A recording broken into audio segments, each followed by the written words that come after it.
All right, welcome, ladies and gentlemen. My name is Brian McLogan, and this is Week 11 Open Q&A.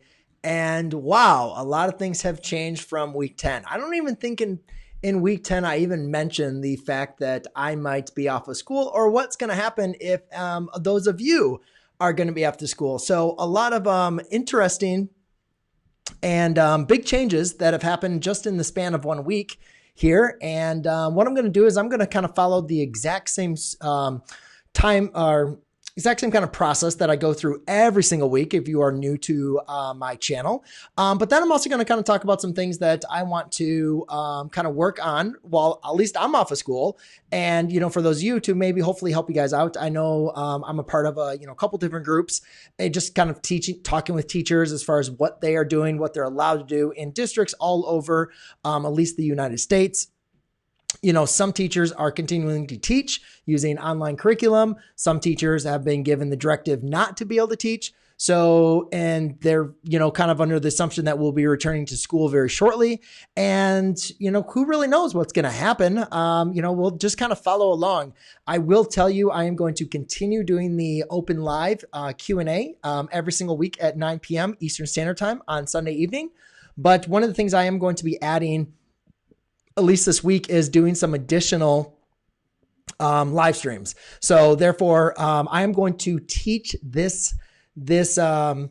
I'm going to be teaching this week just like I would if I was actually in the classroom. Now, we were supposed to return, but we are actually not going to be. So I already have my notes already prepared. So I'm going to go through my exact lesson just like I would teach it inside of the classroom. And I'm going to record it and I'm going to upload it to YouTube. And then what I'm going to do is I'm actually going to be going live this week technically for my students, but I know that many of them might not be watching the videos update. So therefore, I will kind of take any questions from you guys as well. Obviously, my students will have a good, first dibs on any questions from the lecture that I cover. However, I am fully anticipating there'll be some additional students that will be on the live stream ready to answer some questions. And therefore, I will try to do my best. The questions that I have today were submitted on my community chat. And again, if you're always looking into adding in some questions into me on the community chat, feel free just to always check into my channel on Saturdays, usually typically in the afternoon, early evening.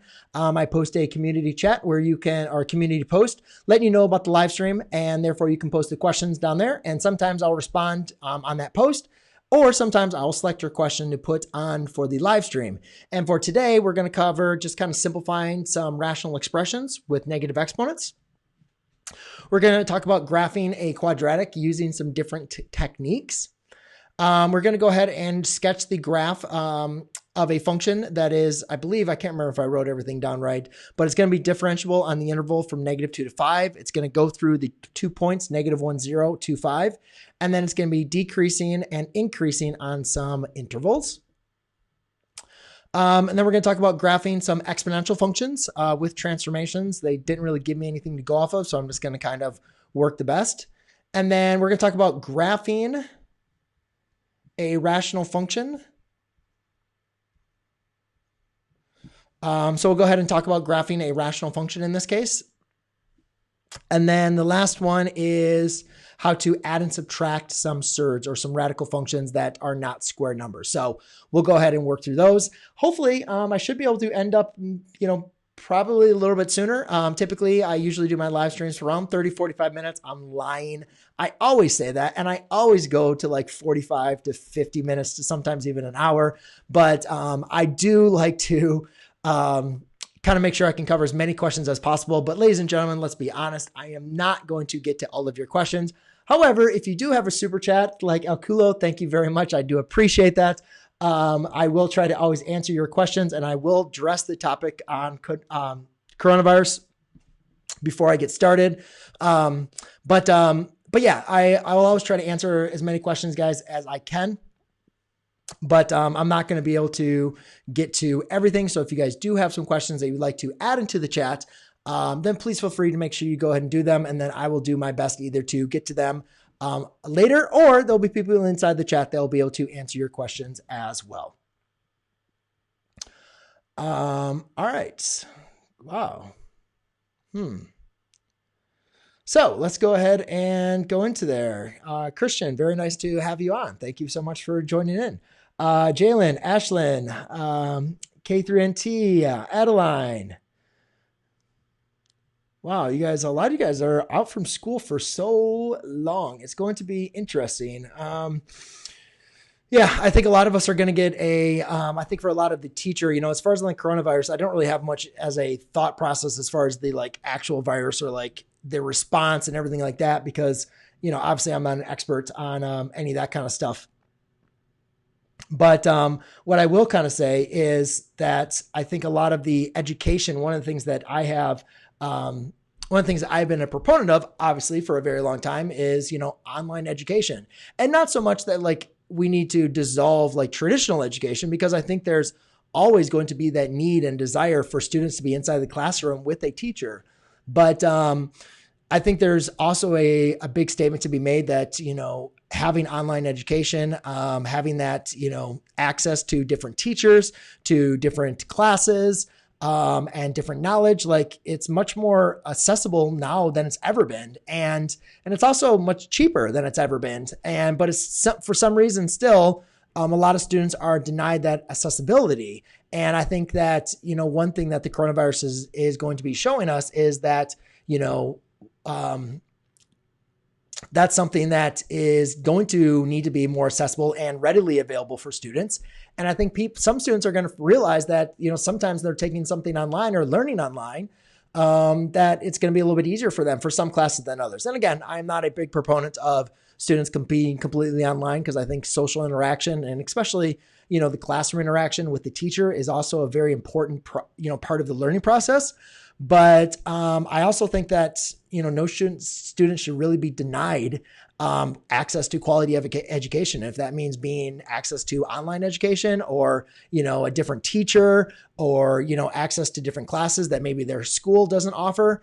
I think that's one thing that is been like pushed, but just really hasn't been like gone mainstream yet. And I think one of the things that the coronavirus is going to be helping, is moving that kind of movement, around, and really making people realize that, like, why do I need to, stay in this teacher's class, or, be at this, only go take the class that the school offers, when I have access to all of this knowledge online, and via being, like credited courses or whatever else, it's going to be. I think people are going to see that, this is accessible to a lot of people. Like, for instance, there's a lot of teachers right now that are teaching online for the first time ever, right? They're like a traditional classroom teacher, just like myself. And now they're like, oh, I have to now teach my students, and they're not going to be inside my classroom, and they don't have a choice, right? Because the students are not returning. So obviously I've been doing live streams for over a year now. So it's something I'm kind of familiar with. My students are familiar with, but the majority of teachers are not familiar with going online and doing a live stream to answer questions from their students. And obviously I do not have a lot of my own students, which was the purpose of me going live, actually. Originally, when I first started doing this, was to help out my own students, but what do you know? They didn't show up after hours. But that's okay, because they got to see me inside of the classroom. So that is why I always like to treat it as, hey, it's my way to give back to those of you guys that follow me on the channel. I really do appreciate you guys for that. And, that's just one thing that I want to, help you guys out with, whatever question you have, because the questions that I'm about to go through, some of them are related to what I'm currently teaching inside the classroom, but a lot of it's a good variety. So I think it's a good review for a lot of you guys, and I hope you guys will get some value out of that. So, all right, guys, I am going to go ahead and get started. Audrey, thank you. Well, I apologize. I'm such a horrible teacher, but I appreciate you joining into the chat, I guess. So anyways, but I will go ahead and get in with this live stream. And then what I'll do is, once I cover these questions, guys, I'll be more than happy to answer whatever further questions you guys have, for as long as I will be going live.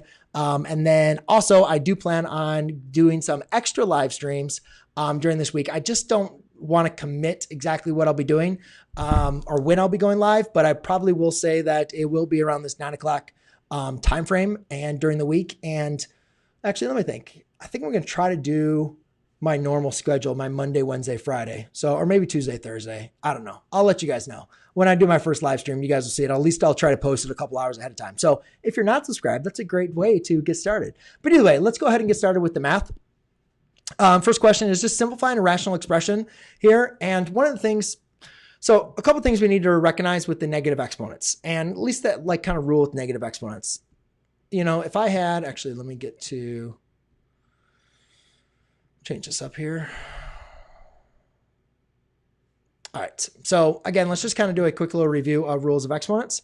If I had negative n or n to the negative 1, that's going to be represented as n to the first power. Okay. So that's basically being that reciprocal property. Now, if I have a over b to the negative 1, then that's going to equal b over a. And again, there's a lot of ways I could, show why these work and how they're true.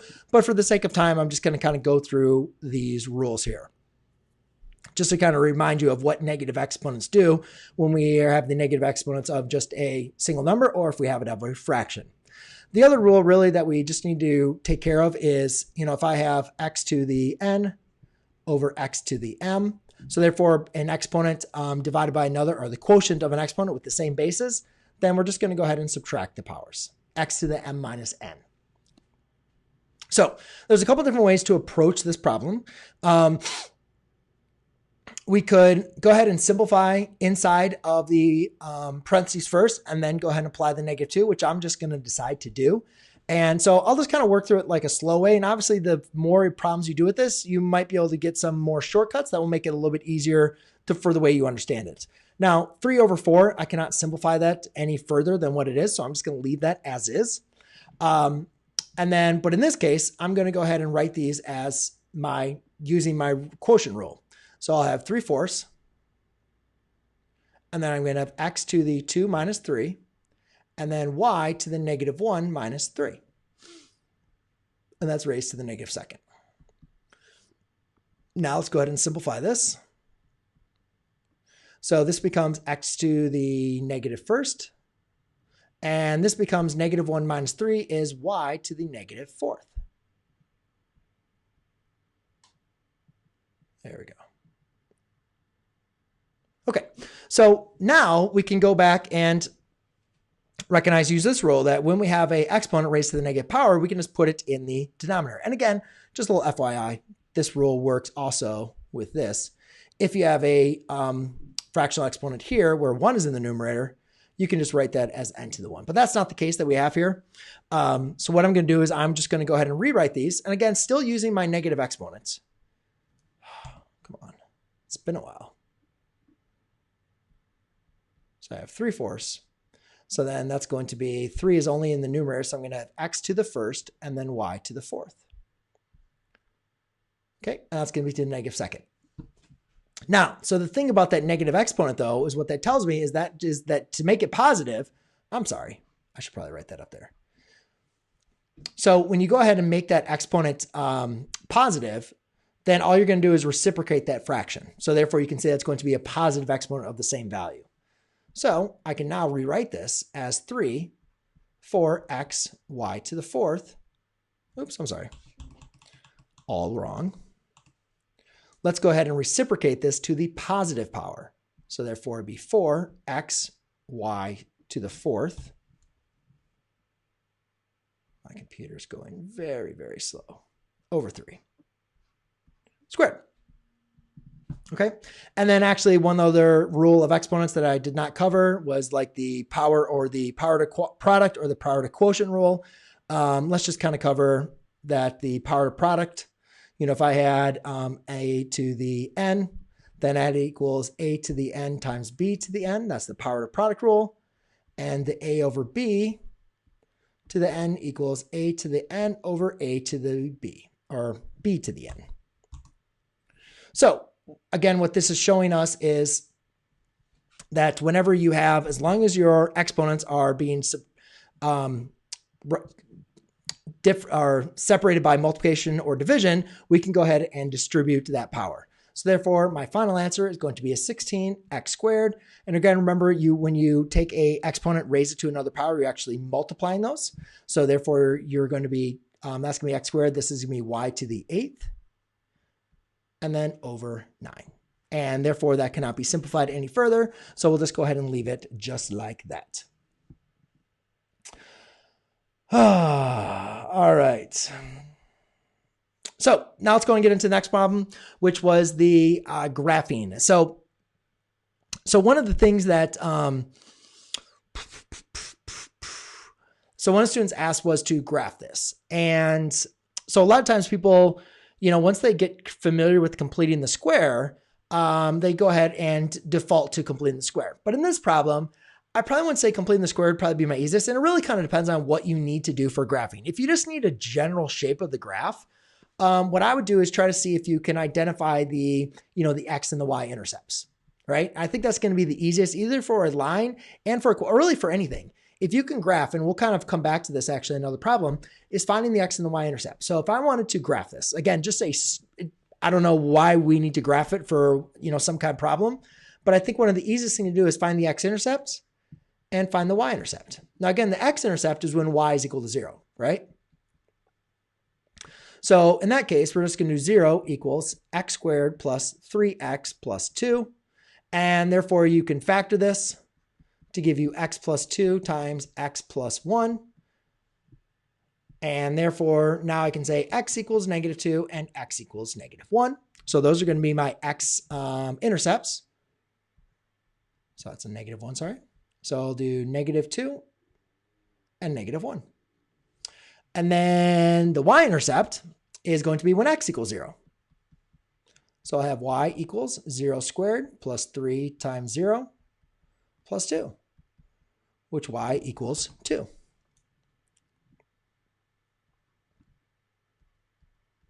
Okay. Now again, I know that A is going to be 1, so it's going to be positive. That means my parabola is going to be opening up. The problem with this, using this method, is you're not going to know where the vertex is. But again, if our goal is just to have a general idea of what the graph looks like, this typically is going to satisfy.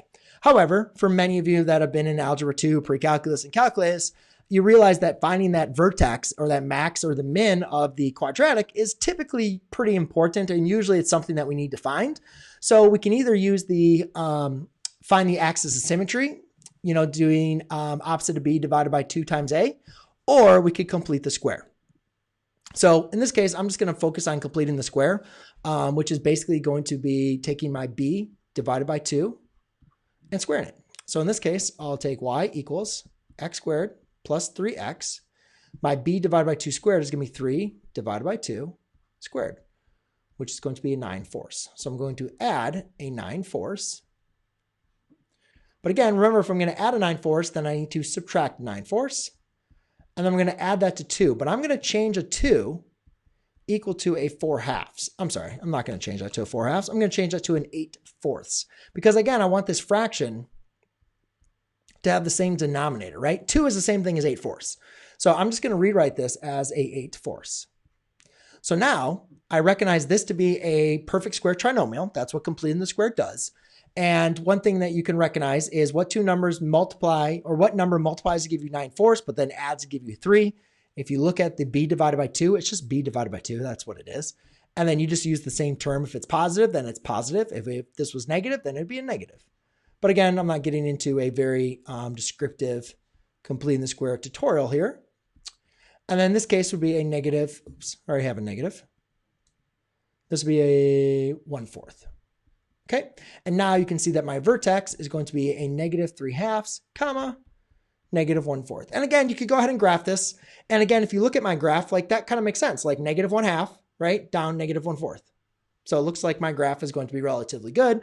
The problem with this is it doesn't give you those X and Y intercepts like this equation did. So it really just kind of depends on what you need to do to be able to find the graph.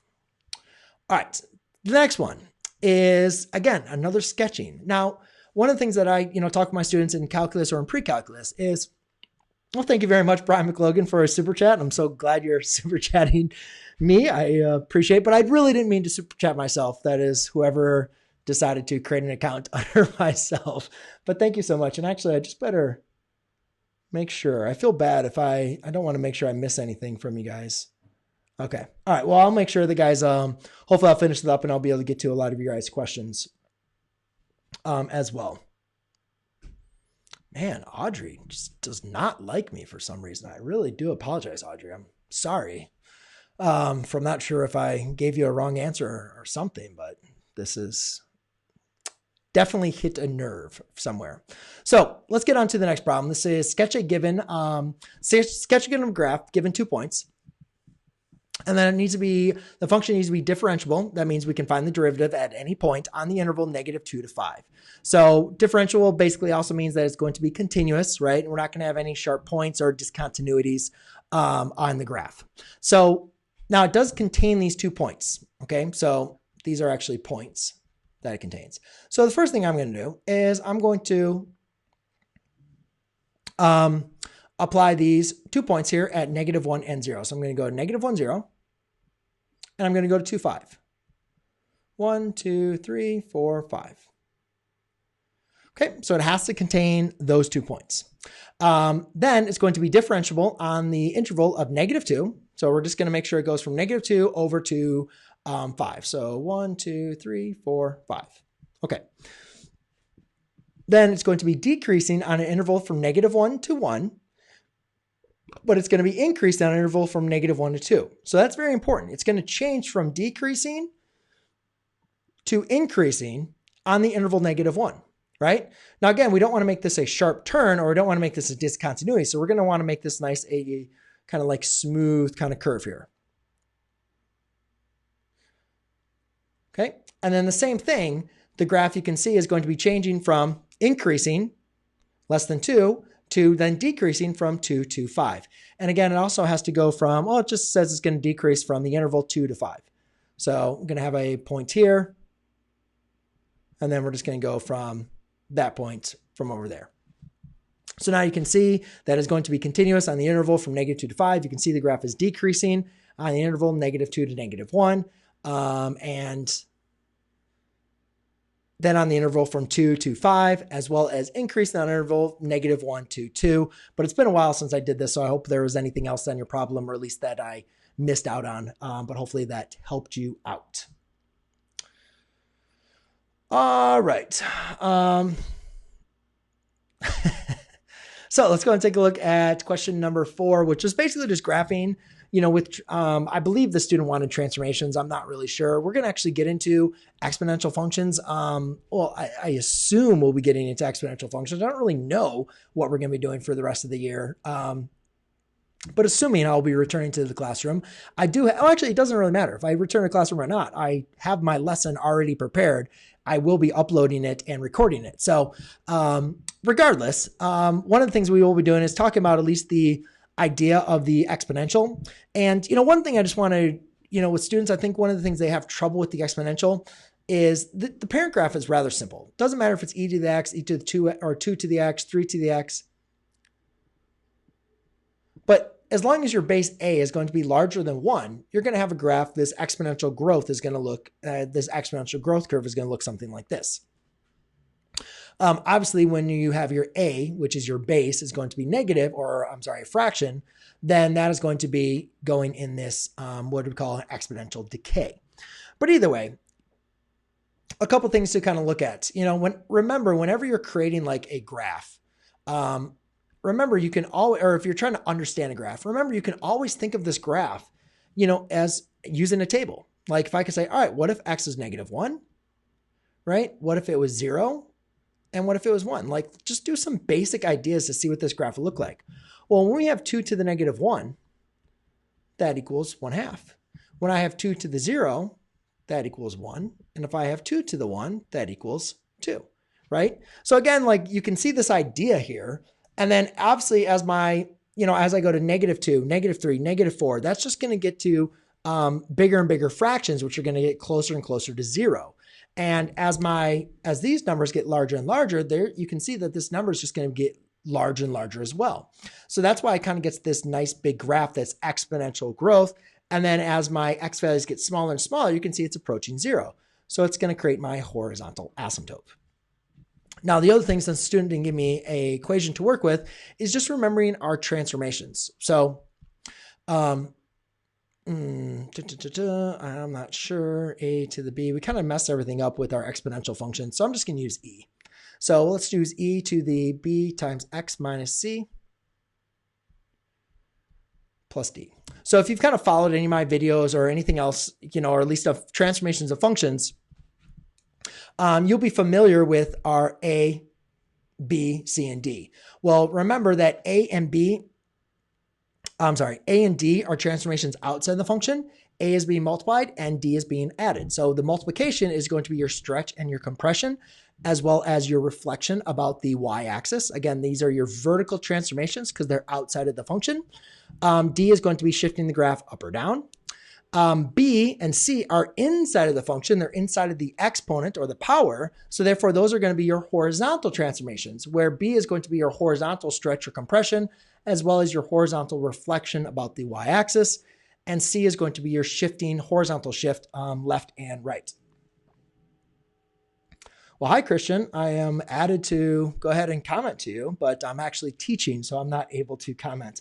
But there we go. That's okay. You're more than welcome to reach out to me and continue to comment, and I'll be able to do that. But as I mentioned multiple times, I will be commenting after I'm done teaching. Thank you. So that's kind of like a good idea of at least where to approach here, at least to kind of get an idea as far as the transformations. Because again, as far as this base, without getting like too in depth with these types of functions, if you can just kind of think of e to the x and 2 to the x, the graph, again, is going to be very similar. They are going to have a little bit different as far as a growth constant, as far as how fast they're going to be growing, but they're going to be very similar to each other. So therefore, you can just apply the transformations for a, b, c, and d like you would for any other function. All right, for question number 5, we have y equals x squared plus 2x minus 3 divided by x squared plus 9. And the student asked me to graph. And they also said, like, what else can we do to be able to identify, how to graph it? And I don't know why I picked a problem like this where I didn't have any symmetry, because I think one of the things they were looking for is how do we know if the graph has symmetry or not? So kind of going back to what I previously talked about, if you need to graph something, one of the best things you can do is find the x-intercepts and the y-intercepts. And again, this is something that comes up over and over. The x-intercept is when y is equal to 0, and the y-intercept is when x is equal to 0. Now, a couple important things to recognize that we talked about for rational functions. Again, this is something I've already covered with my classes, is that when we're looking for the x-intercept, y is equal to 0. When you put y equals 0, the first thing you're going to do is you can multiply the denominator on both sides. So really, you're just setting the numerator equal to 0. So I have x squared plus 2x minus 3. And then in this case here,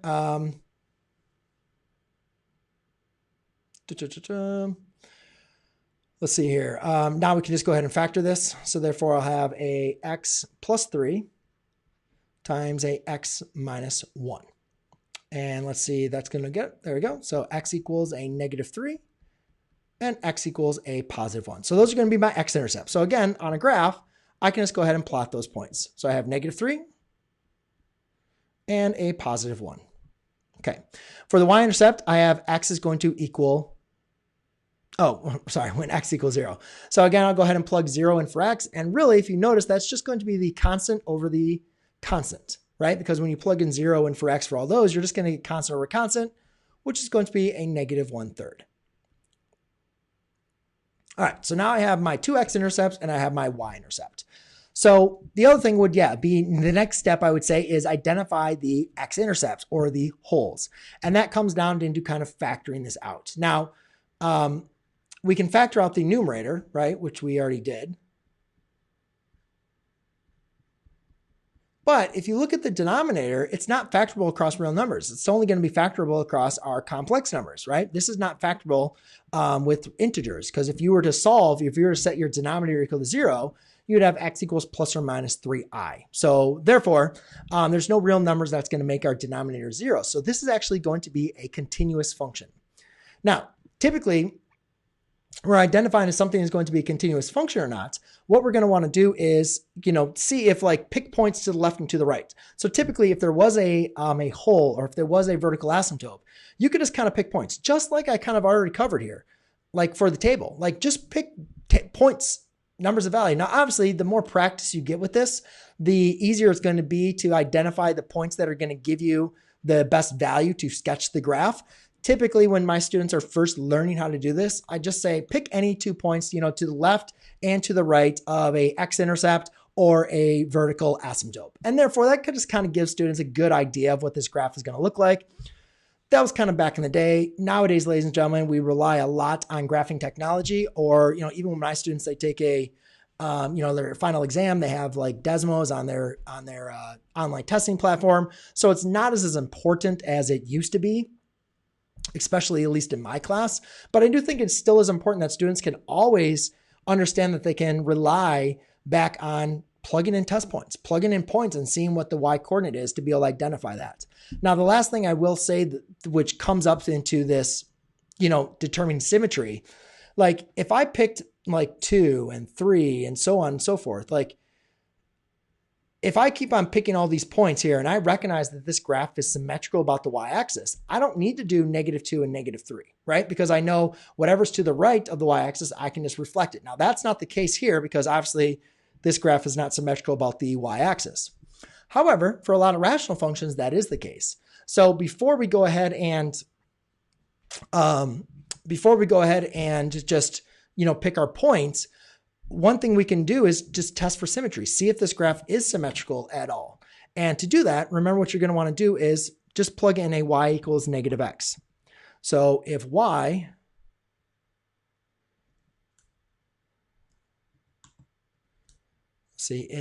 of -x, I'm not even sure if this is correct, is going to equal y of x, then therefore we know we're going to have a function that is even. That means it's going to be symmetrical about the y-axis.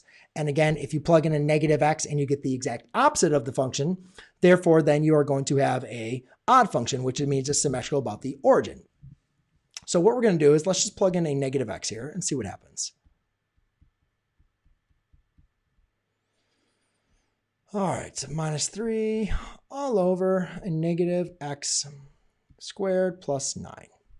Okay, so that gives me a x squared minus 2x minus 3 all over a x squared plus 9. So again, if this was the exact same function as my original function, it'd be symmetrical about the y-axis, meaning I could just pick points to the left of the y-axis, and then whatever those points are to the left of the y-axis, I could just flip them over the y-axis and plot them on the right-hand side. But you can see these are not exactly the same, so therefore it's not even.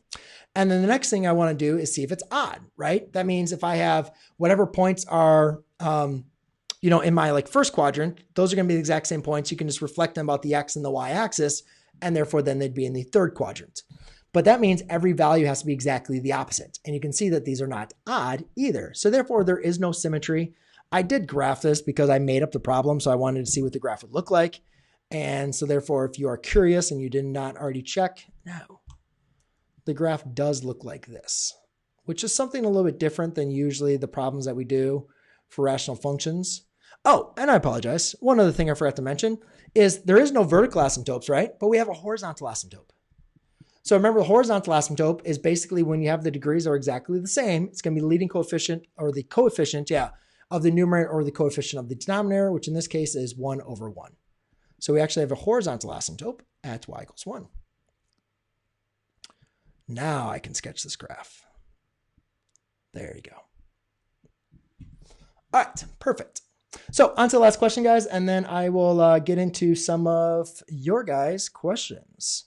So the last one is just to go ahead and how to subtract from certs. And they didn't really give me an example, so I just made these up. So, just the first example, first thing I, want you guys to think about is when you have a cert or, a radical of a number that you cannot take to simplify any further, you just want to make sure as long as what we call the radicand is going to be exactly the same, then you can just go ahead and subtract them. And again, you can think about this like 5x minus 7x, right? 5x minus 7x is going to be a negative 2x. So when you have the exact same surd here, you can just apply the operation to their coefficients. So in this case, it's going to be negative 2 square root of 3. Now in the next example, you can't do anything with the square root of 2 and the square root of 8 because they're not exactly the same.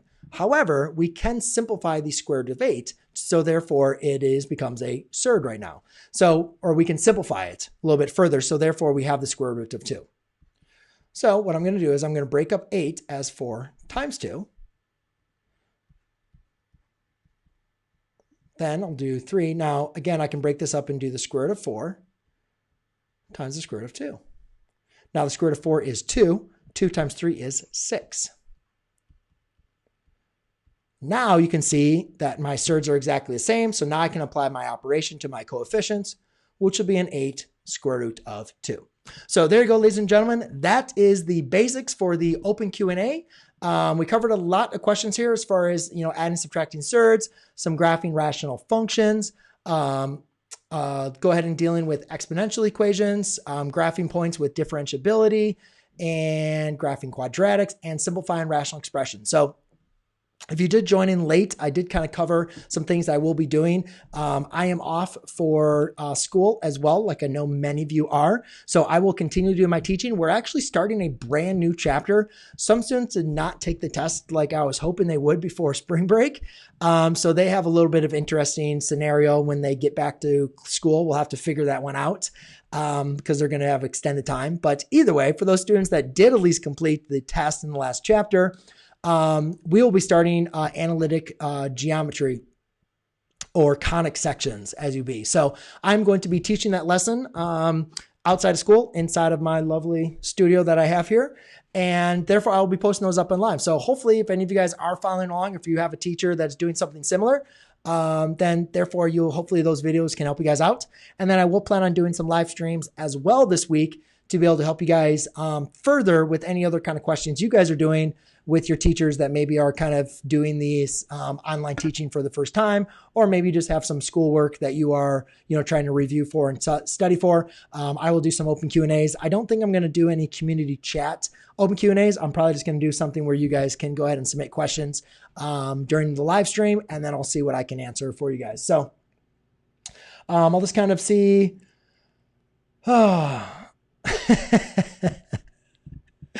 I'll just kind of see if there's any other questions I can help you guys out. For those of you that have stayed with me, I do appreciate it. And then I will sign off. So if there's any other questions you guys do have, I appreciate it. I'll be able to see something rather simple, easy, and quick, something that's not going to take too long. For instance, like direct proofs. I don't know what you want me to do a direct proof on, but keep things nice and short and easy because I only have a couple more questions. So it's something that I can go ahead and directly, if you do have something specific, let me know, because specificity is what's going to help me answer your questions for it. Except for word problems, Ashlyn. I'm not going to be covering any word problems at the end.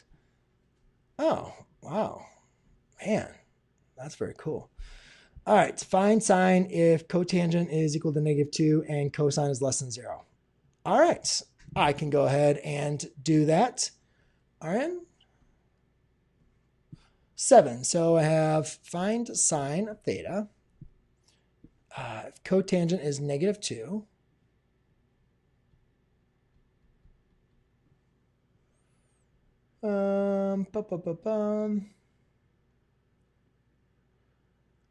And cosine of theta is less than 0. Okay, I'll cover that. How do you find x in the unit circle? I'm not really sure, Sarah Kate, what you are asking for. So maybe if you want to come back around, I'll try to see what I can answer for you on that. And then how do you find the angle to eliminate the xy term? Zainab, I'm sorry, I'm mispronouncing your name. And again, last time I was going live, my throat was being up there, but but it seems like everything was going good. And then it seems like this, now obviously talking so much seems like that is kind of come back. All right. Let's see. Anything else? In rotation about the axis of equation. Oh, I gotcha.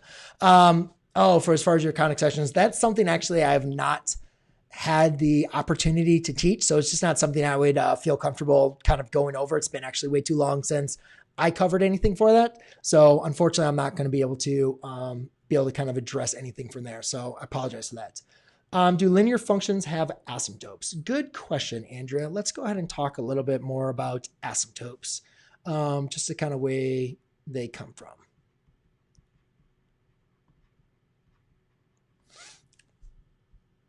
All right. And then how to count significant figures. I'm not really sure what else further. I'm not sure what else. I don't know as far as further analysis that I can help you out with that. And wow, there's a lot of questions you guys really get into. Oh man. Okay. Let's go ahead and see if there's any other question you guys have. I'm more than happy to stay on. Arithmetic sequences. It's been a little too fine long in the sum. I don't remember all my equations, so unfortunately I'm going to have to skip that. Sorry, Angela. It's just something I'd have to go ahead and take a look at, and I just want to kind of wrap it up. But maybe I'll just go ahead and end with these two questions unless anything else comes in from on there. I do appreciate you guys joining on. All right, let's go ahead and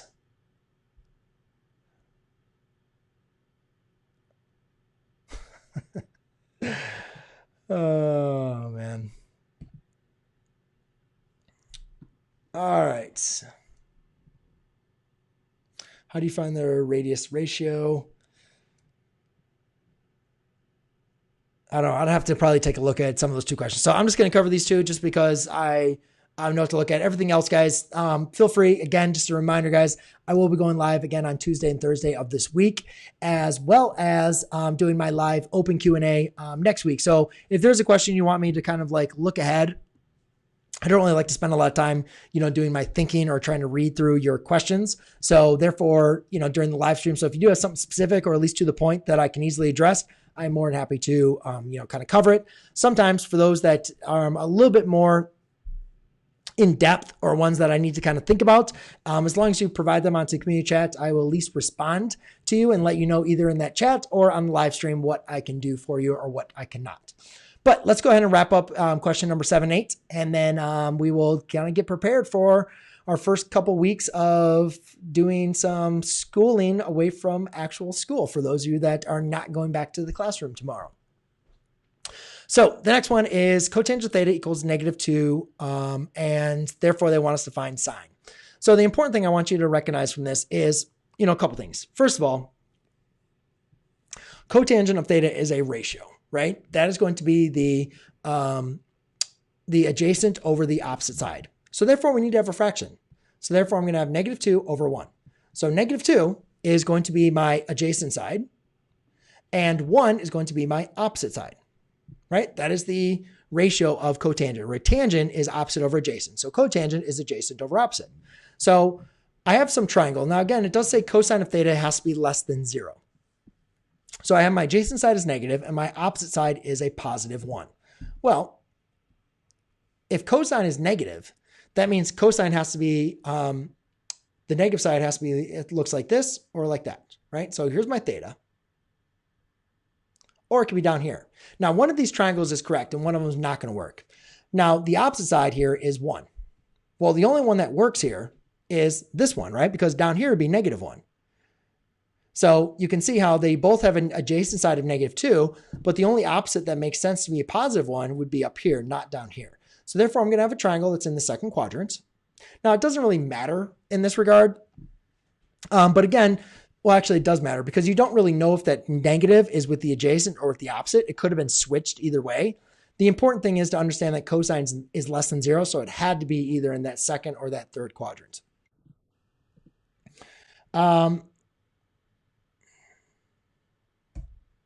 So now what I'm going to do is go ahead and use the Pythagorean theorem. So 1 squared plus -2 squared, and that's going to be 1 plus 4, so it's 5. And then take the square root. We've already kind of covered this. So this is going to be the square root of 5. And I did that just by doing the Pythagorean theorem in my head. So therefore, that's going to be the hypotenuse. And then the question is finding the sine. So now I can look at this triangle and say, okay, well, the sine of theta is going to equal 1 over the square root of 5. And again, you could also simplify that to the square root of 5 over 5 and kind of be done with it, or, be from there. But hopefully you recognize that really the difficult portion of this problem is being able to identify the triangle in the correct quadrant. Now, the next example is just kind of an idea of a asymptote. and really kind of understanding, the question was, does linear equations have, asymptotes? And without getting into like way too much detail on asymptotes, let's just kind of go over the, basic function, 1 over x. And if we're going to deal with 1 over x, let's kind of go through like my idea. And this is something that we're going to be covering in my class. That's a crazy line. As far as understanding, what this graph is going to look like as far as when we get into limits. So let's pretend, let's switch these around actually real quick. Okay, so let's do -2, -1, 0, 1, and 2. Okay, so when you plug in a -2, you can see you're going to get -1/2. -1, you get -1. When you plug in 0, hopefully you recognize you can't divide by 0, so that's undefined. And this is a 1, and then this becomes a 2. And if you plug this into a graphing calculator, what you're going to see is the graph is going to take the shape of this. So what we're going to have is we're going to have a vertical asymptote at 0 and a horizontal asymptote at 0. So it's really important for us to understand that the idea of an asymptote is a value that the graph is approaching and getting closer and closer and closer to. Now, vertical asymptotes are never going to actually be crossed. They're always going to be approaching them, from the left and from the right. Whereas horizontal asymptotes, they actually can be crossed. It kind of gets a little bit iffy, but the main idea is that they are always approaching that asymptote, as they are expanding out. So the idea or the point that I was trying to get to is where the reason why this asymptote occurs is when we have an asymptote, that's an undefined value, or at least let's just talk about vertical asymptotes. The vertical asymptote, which we call our discontinuity, is you can see that breaks up our graph, right? So this vertical asymptote at x equals 0 is going to be breaking up a graph, and that's just focus on the vertical asymptotes for a second. That is going to be the reason why that's x equals 0, because that's where the graph is undefined, right? So if I'm looking at a linear function, y equals x, y equals 3x, y equals 1/2 x minus 5, it doesn't really matter how a linear function is written or what numbers you have with it. You're never going to have x in the denominator, right? For it to be a linear function, it's going to be in the form of y equals mx plus b. Or it can always be written in that form. And as long as it's written in that form, we're never going to have x in the denominator. Therefore, we're never going to have an undefined value. So therefore, we're never going to have this vertical asymptote in this sake. And again, typically what we do in calculus, instead of using -1, we start to do like, -0.5 and then, -0.0001 and -0.01 and -1. And therefore you can see how these values get closer and closer and closer to 0 as we approach from the left and from the right. But the main thing is, from your general question is, the linear equations are never going to have a vertical asymptote because they're not going to be discontinuous for any value of x. And again, if you graph a line, if you graph this, you recognize that y equals mx plus b, right? That's going to give you a line, right? That's going to continue indefinitely to the left and to the right. There's never going to be any discontinuities there. And at least compared to the reciprocal function, x is never going to be in the denominator. So there you go, ladies and gentlemen. That is it. I think I've made my quota of 53 minutes for today. I know, ladies and gentlemen, we have some crazy times coming up, and I hope just everybody is able to keep their sanity and keep safe. There's a lot of uncertainty that we have coming up, and I know a lot of you guys, have some teachers that are getting everything prepared, and a lot of you guys are in different stages of your education, either, finishing up school or just starting school, first year, second year, all the kind of things. And it's kind of weird what's going to happen with testing. We're getting into this testing season. I don't know the answers. I know every kind of school district is going to be kind of different, but obviously we have, national tests, we have state tests and everything like that. So either way, guys, as far as anything I know, as far as what's happening in my state or my school, I will always be happy to share with you guys. And I'm sure I'll also be keeping in touch with the other teacher groups that I'm a part of, as well as keeping updated on what's going on in the national level. But I wish you guys the very best. I do plan on being live again coming up this week to hopefully be able to help you guys out with your questions that you guys have. And I think my hunch is we'll probably be at this for a couple weeks. I'm not sure. I have no idea, actually. I'm supposed to go back to school next week, but I just feel like there's a lot of uncertainty. So we'll kind of see how this goes, but I will be providing some lessons that my students will be covering this week. And then I'm just going to teach as normal, guys, and keep it just like how it should be. And hopefully I can help you guys along the way. And if you guys have any questions, make sure that you answer them down in the chat, or make sure you check me out on my next live stream. Until then, guys, I'll see you then. Cheers. Until then, I'll see you then. Yeah, something like that. Where's my mouse? There she is.